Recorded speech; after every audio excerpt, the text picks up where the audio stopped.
I wanted to make a quick video going over the Shun Classic 3.5-inch paring knife and the Global GS38 9cm paring knife. The reason I'm doing that is because both of these are in the same price point, and at the same time both brands are very well known. So a lot of times people find themselves trying to differentiate and choose between these two. Off the bat, let's discuss similarities. Both knives are handmade in Japan, and both knives are Japanese style knives, which means they both have similar cutting angles. The Shun has a 16-degree angle, while the Global has a little bit thinner and sharper of a 15-degree angle. On top of that, both knives have full lifetime warranties, but that's pretty much where the similarities are going to end. First off the bat, the Shun is a more traditionally made knife. It's forged, it has a full tang going through this black pakkawood handle, and pakkawood is essentially a compressed resin-filled wood that makes it very, very resistant to staining and pitting and things like that, water damage. The Global, with its modern design, is actually, a lot of people don't realize this, a two-piece knife. The blade is made separately, and the handle is hollow and filled with sand, and they weld the two together right here.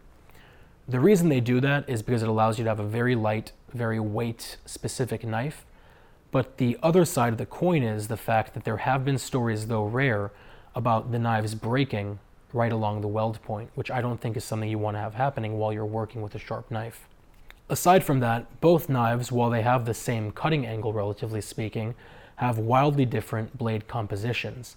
The Global uses Cromova 18, which is a very, very soft steel.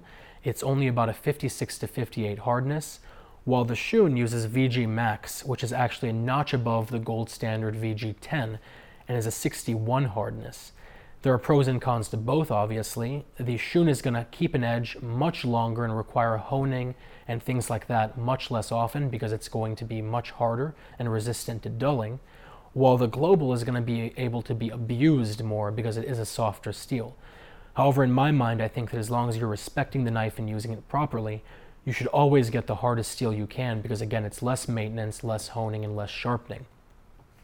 Aside from that, the Global, as you see, is just a piece of Cromova 18 that's been forged into a knife, while the Shun is VG Max that then has 34 layers of stainless steel incorporated directly into the blade. That does two things. Number one, it gives you this gorgeous Damascus pattern, which I hope you can see. But number two, it makes it almost impervious to rust and staining and pitting just by virtue of having so much stainless steel incorporated into that blade. Both knives have lifetime warranties, like I said, but the Shun also comes with lifetime sharpening for free, and that's sort of a deal breaker for me. The reason is because with knives like this, if you take it to a reputable sharpener, it's going to cost you about $5 per inch to sharpen it. And even then, you don't really know what the result's going to be. So you pay $15 and $20 for the knife, and there are always horror stories. With the Shun, you send it to Shun, they look at it. If they see any problems, they throw it away and give you a brand new knife. But otherwise, you can rest easy knowing the manufacturer is going to put the exact same angle back on the blade that you fell in love with in the first place. Either way, I'll put a link down to both these below. If you guys have any questions or comments or concerns, as always, let me know. Otherwise, I'll talk to you very soon.